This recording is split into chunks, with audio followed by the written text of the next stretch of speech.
சென்னையில் பீகாரை சேர்ந்த ஒரு இளைஞர் கொலை செய்யப்பட்டிருக்கிறார். அதற்கு பிறகு எடுத்து விசாரிக்க அவருடைய மனைவி, அது இல்லாமல் 2 வயசு குழந்தை, ஒரு குடும்பத்தையே கொலை செஞ்சு அந்தந்த ஏரியாவில் தூக்கி வீசிட்டு போயிருக்காங்க. இதுதான் இன்னைக்கு ஒட்டுமொத்த தமிழகத்தையுமே அதிர வச்சிருக்கு. அதுபோக தமிழகத்தில் தொடர்ந்து இதே மாதிரியான வட மாநிலத்தினால அடித்து துன்புறுத்த நம்ம நிறையா பார்க்குறோம். இதுக்கெல்லாம் ஒரே ஒரு மூல காரணம் தான் மது, கஞ்சா, போதை. அதாவது கொஞ்ச நாளைக்கு முன்னாடி, அதாவது ஏடிஎம்கே பேரில் கனிமொழி என்ன சொன்னாங்கன்னா, தமிழ்நாட்டில் அதிகப்படியான விதவைகள் இருக்கிறாங்க, இதுக்கு மிக முக்கிய காரணம் இந்த மது தான், இதற்கு மிக முக்கிய காரணம் அதிமுக ஆட்சி தான் அப்படின்னு குற்றம் சாட்டினாங்க. இன்னைக்கு திமுக ஆட்சி நடந்துகிட்டு இருக்கு. என்ன நடந்துகிட்டு இருக்கு? நீ கேட்ட ஒவ்வொரு கேள்வி என்ன செருப்பால் அடிச்ச மாதிரி இருக்குடா. மாதிரி இல்ல, உண்மையிலே செருப்பால தான் அடிச்சது. அப்பொழுது அதிமுக பீரியட்ல திருமாவளவன் என்ன சொல்லியிருந்தாங்கன்னா, இவர் முதல்வரே கிடையாது எடப்பாடி அவர்கள், இவர் ஒரு சாராய வியாபாரி அப்படின்னாரு. இப்ப இதே வார்த்தையை முதலமைச்சர் ஸ்டாலினை பார்த்து ஏன் சொல்லல? ஒட்டுமொத்த தமிழகத்தையும் நாசம் பண்ணிக்கிட்டு இருக்கு இந்த கஞ்சா போதையும் குடி போதையும். இந்த வட மாநில இளைஞர் எப்படி கொல்லப்பட்டார், எங்கு கொல்லப்பட்டார், ஏன் கொல்லப்பட்டார் அப்படிங்கிறத நம்ம டீட்டெயிலாக பார்ப்போம். நான் உங்கள் யங் தாத்தா.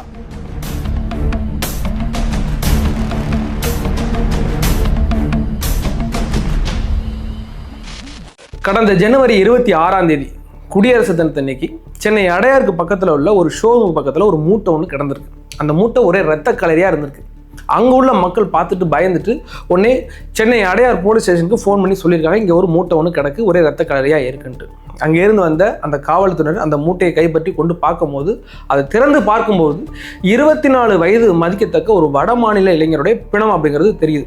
அதுக்கு பிறகு அந்த பிணத்தில் உள்ளாடையில் ஒரு பர்ஸ் ஒன்று இருந்திருக்கு. அந்த பர்ஸ் எடுத்து பார்க்கும்போது அதில் நிறைய ஃபோன் நம்பர் இருந்திருக்கு. அந்த ஃபோன் நம்பருக்குலாம் ஃபோன் பண்ணி இவர் யார், இவங்க யார் அப்படின்னு கேட்டிருக்காங்க. அப்போ அவங்க என்ன சொல்லியிருக்காங்கன்னா, இந்த இளைஞர் வட மாநில இளைஞர் தான், பீகாரை சேர்ந்தவர் தான், அவர் பேர் கௌரவகுமார்.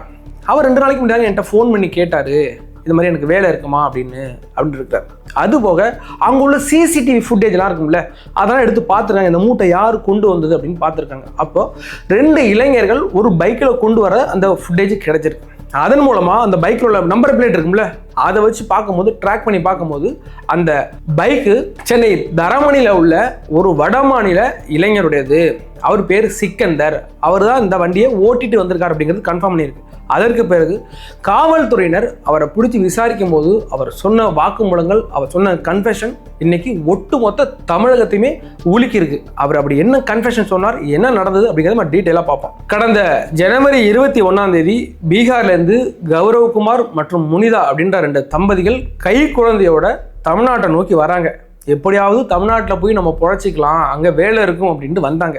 இங்கே வந்து வேலை கிடைக்காம பல இடங்களில் தேடி இருக்காங்க. அப்போ தான் ஒவ்வொரு செக்யூரிட்டி ஏரியாவை, அதாவது காலேஜ், பெரிய பெரிய பில்டிங்லாம் எனக்கு வேலை இருக்குமான்னு கேட்டு அலைஞ்சிருக்காரு. அப்போ தான் அங்கே உள்ள செக்யூரிட்டி நம்பர்லாம் எழுதி வாங்கி தன்னோட பர்ஸில் வச்சிருக்காரு. அந்த பர்ஸில் உள்ள நம்பரை எடுத்தோம் காவல்துறையினர் ஃபோன் பண்ணாங்க. அதே மாதிரி ஏதோ ஒரு வட மாநிலத்தவர் இங்கே சிக்கந்தன்னு ஒருத்தர் இருக்கிறாரு சென்னையில், அவரும் பீகாரை சேர்ந்தவர் தான், நீங்கள் அவருக்கு ஃபோன் பண்ணி கேளுங்க, அவர் உங்களுக்கு ஏதாச்சும் ஒரு வேலை ரெடி பண்ணி கொடுப்பாரு அப்படின்னு கௌரவகுமார்ட்ட வேற யாரோ நம்பர் கொடுத்துருக்காங்க. இந்த கௌரவகுமாரும் அந்த சிக்கந்தருக்கு ஃபோன் பண்ணி சொல்லியிருக்காரு. அந்த சிக்கந்தர் என்ன பண்ணார்னா, சரி நீங்கள் வாங்க, இங்கே நான் உங்களுக்கு வேலை ரெடி பண்ணி தரேன் அப்படின்னு கூப்பிட்டுருக்காரு. அது எங்கன்னா தரமணியில் உள்ள மத்திய பாலிடெக்னிக் கல்லூரி. அங்கே தான் இந்த சிக்கந்தர் செக்யூரிட்டியாக வேலை செய்கிறார். அவர் என்ன பண்ணியிருக்காருன்னா, வந்த உடனே மேல் தளத்தில் ஒரு ரூம் ஒன்று எடுத்து கொடுத்த அந்த காலேஜ்லேயே, நீங்கள் இங்கே தங்குங்க, உங்களுக்கு வேலை ரெடி பண்ணி தரேன்ருக்கார். ஆனால் அந்த சிக்கந்தருக்கு அந்த கௌரவகுமாரோட மனைவி இருக்காங்களா முனிதா, அவங்க மேலே ஒரு ஈர்ப்பு ஏற்பட்டிருக்கு. இதை வச்சு என்ன பண்ணியிருக்காருன்னா, அந்த சிக்கந்தர், பீகாரை சேர்ந்த சிக்கந்தர் தன்னுடைய நண்பர்கள் ரவீந்திரநாத், சுரேந்தர் குமார், பிகாஸ், இது இல்லாமல் இன்னும் ஒரு இளைஞர், 4 இளைஞருக்கு ஃபோன் பண்ணி இந்த விஷயத்த சொல்லி முழு கஞ்சா போதையில் குடிச்சிட்டு இரவு 12 மணிக்கு அந்த பெண் இருக்காங்கல்ல முனிதா, அந்த பெண்ணை போய் பாலியல் முற்பட்டிருக்காங்க. அதை தடுக்க வந்த தன்னுடைய கணவரான இந்த கௌரவகுமாரை கம்பியால் அடித்து கொலை செஞ்சுருக்காங்க. அதற்கு பிறகு இந்த 4 பேரும் அந்த பெண்ணை சீரழிச்சிட்டு அதுக்கு பிறகு 2 பேருமே கொலை செஞ்சுட்டாங்க. அந்த கை குழந்தை ஒன்று இருக்குல்ல, அது வீட்டில் ஒரு ஓரமாக தூங்கிட்டு இருந்தது. அதை பயந்து சத்தம் போட்டு அந்த குழந்தை அழுதுருக்கு. அதற்கு பிறகு இந்த போதையில் உள்ள 4 பேருமே அந்த குழந்தையும் அடித்து அங்கனே கொண்டிருக்காங்க, தரையிலே அடித்து கொண்டிருக்காங்க. இப்போ 3 பேரையும் கொண்டாச்சு. மறுபடியும் அந்த 5 பேரும் அவங்களோட ரூமுக்கே தூங்க போயிட்டாங்க. காலையில் ஏஞ்சி பார்க்கும்போது அவங்களுக்கு தெரிஞ்சிருக்கு, இப்படி ஒரு சம்பவம் நடந்தது. அவங்களுக்கு கான்சியஸ் வந்திருக்கு. என்ன செய்யுதுன்னு தெரியாமல் 25 இரவு மறுபடியும் அவங்க கஞ்சா போதையில் அந்த பிணத்தை தூக்கிட்டு ஒவ்வொன்றா சாக்கு மூட்டையில் கட்டியிருக்காங்க. கட்டி இந்த ஆண் பிணத்தை நேரடியாக கொண்டு போயிட்டு இருக்கும்போது அடையாறு பக்கத்தில் கீழே விழுந்திருக்கு. அப்போது நிறைய கூட்டங்கள்லாம் இருக்க தொட்டு என்ன பண்ண தெரியாமல் அந்த மூட்டையை அப்படியே விட்டுட்டு வந்துட்டாங்க.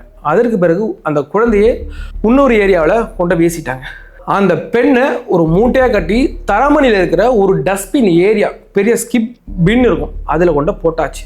போட்டுட்டு இப்போது போலீஸ்க்கு முதல்ல கிடைச்சது என்னன்னு பார்த்தீங்கன்னா இந்த கௌரவகுமார் இருக்கார்ல, அவருடைய பிணம் தான். அதற்கு பிறகு குழந்தையோட பணம் கிடைச்சிட்டு அந்த சிக்கந்தர்கிட்ட விசாரிக்கும் போது அந்த பொண்ணோட பணம் எங்கன்னு பார்க்கும்போது அந்த பொண்ணை கொண்டு எங்கே போட்டதுன்னா தரமணியில் உள்ள ஒரு டஸ்ட்பினில் போட்டாச்சு. அந்த டஸ்ட்பினில் அந்த பிணமே இல்லை. அந்த பெரிய டஸ்ட்பினில் கொண்டு அந்த போட்டாங்கல்ல, அந்த டஸ்ட்பின் எங்கே போகணும், பெருந்துறையில் உள்ள பெரும் குப்பை கிடங்கு ஒன்று இருக்குது, அங்கே கொண்டு டிஸ்போஸ் பண்ணியாச்சு.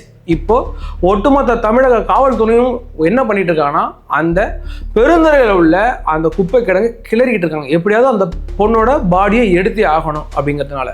இப்போ இந்த வழக்கில் 5 வட மாநில இளைஞர்கள் கைது செய்யப்பட்டிருக்காங்க. இதுவரையிலும் அந்த பெண்ணோட பாடி கிடைக்கல, பிணம் இதுவரைக்கும் கிடைக்கல. தற்பொழுது தமிழக காவல்துறையினர் இந்த கௌரவகுமாரோட பாடியையும் அந்த குழந்தையோட பாடியையும் வந்து உடற்கூராய்வுக்கு அனுப்பியிருக்கிறாங்க. இதுவரையிலும் இந்த பெண்ணுடைய பணம் இதுவரையிலும் கிடைக்கப்படலை. இப்போ இது ஒட்டு மொத்தத்துக்கு என்ன காரணம்? ஏதோ ஒரு வட மாநிலத்தில் இளைஞர்களை கொலை பண்ணிட்டாங்க, அந்த குடும்பத்தையே கொலை பண்ணிட்டாங்க. கொன்னது யாருன்னு கேட்டால் அதே பீகாரை சேர்ந்த சில இளைஞர்கள் தான். இதுக்கு தமிழ்நாட்டுக்கு என்ன சந்தம்? இதுக்கும் தமிழ்நாட்டுக்கு சட்ட ஒழுங்குக்கு என்ன பிரச்சனை அப்படின்னு நீங்கள் நினைக்கலாம். அவங்க பயன்படுத்தினது கஞ்சா, மது போதை. அது தமிழ்நாட்டில் ஏராளமாக கிடைக்கிறது.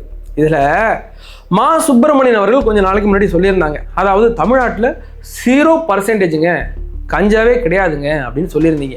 ஓமந்தர் மருத்துவமனையிலேயே கஞ்சா கொழுந்து விட்டு வளர்ந்துகிட்டு இருக்கிறத நம்மலாம் பார்க்குறோம். அப்படிப்பட்ட மா சுப்பிரமணியன் இன்னைக்கு நிருபர்கள் கேட்டாங்க, இது மாதிரி ஒரு சம்பவம் நடந்திருக்குங்க அப்படின்னு. அவரோட என்ன சொல்றாருன்னா, அதிமுக பீரியட்ல நடந்துச்சே, தினம் ஒரு கொலை நடந்துச்சு இல்லை, அது மாதிரியா நடந்துகிட்டு இருக்கு, நாங்கள் எவ்வளோ கட்டுப்படுத்திருக்கோம் அப்படின்றாங்க. வட மாநிலத்திற்கு எதிராக தமிழ்நாட்டில் நடந்துகிட்டு இருக்க அட்டூழியம் இருக்குல்ல, அவளை தாக்குதல் நடந்திருக்குல்ல, கொஞ்ச நாளைக்கு முன்னாடி திருத்தணியில் ஒரு வட மாநில இளைஞரை போட்டு வெட்டினதை நம்மலாம் பார்த்தோம்ல. எத்தனை வட மாநில இளைஞர்கள் டெய்லி இங்கே பாதிக்கப்பட்டு இருக்காங்க. ஏற்கனவே என்னென்னா 2 வருஷத்துக்கு முன்னாடி பீகாரை சேர்ந்தவங்கலாம் கையை வெட்டுறாங்க, காலை வெட்டுறாங்க, தமிழ்நாட்டுக்கு அங்கே யாரும் போகாதீங்கன்னு பெரிய அளவில் ஒரு பொருளை கிளம்பி அது எவ்வளோ பெரிய இஷ்யூ ஆனிச்சு. சொல்லணும்னா பீகார்லேருந்து ஒரு குழு தமிழ்நாட்டில் வந்து விசாரிக்கிற அளவுக்கு அந்த விஷயம் போணுச்சு. அப்படி இருக்கிற பட்சத்தில் இன்னைக்கு நடந்துகிட்டு இருக்க சம்பவம் இருக்குல்ல, இது தமிழ்நாட்டோட மானத்தை குழி தோண்டி புதைச்சிட்டு தான் சொல்லணும். தமிழ்நாட்டை தலைகுனிய விட மாட்டேன்னு நம்ம முதலமைச்சர் ஏரியாவுக்கு மீட்டிங் போட்டுட்டு இருக்காரு.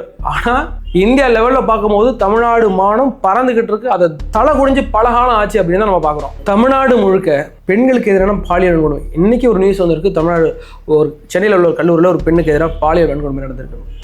எங்கே பார்த்தாலும் பாலியல் வன்கொடுமை, மது போதையில் கொள்ளை இப்படின்னு நடந்துக்கிட்டே இருக்கு. இதற்கெல்லாம் யார் காரணம்?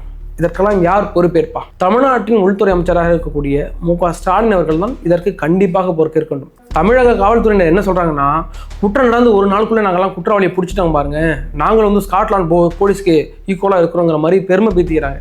காவல்துறையோட வேலை குற்றவாளிகளை பிடிப்பது மட்டும் இல்லை, குற்றமே நடக்காமல் பார்த்து கொள்ள வேண்டும். இன்னைக்கு தமிழ்நாட்டில் எங்கே பார்த்தாலும் இந்த பிரச்சனை நடந்துகிட்டு இருக்குல்ல, சட்ட ஒழுங்கு பிரச்சனை நடந்துகிட்டு இருக்குல்ல, அதெல்லாம் நடக்காமல் பார்த்து கொள்ள வேண்டியதான் இந்த காவல்துறையினோட வேலை.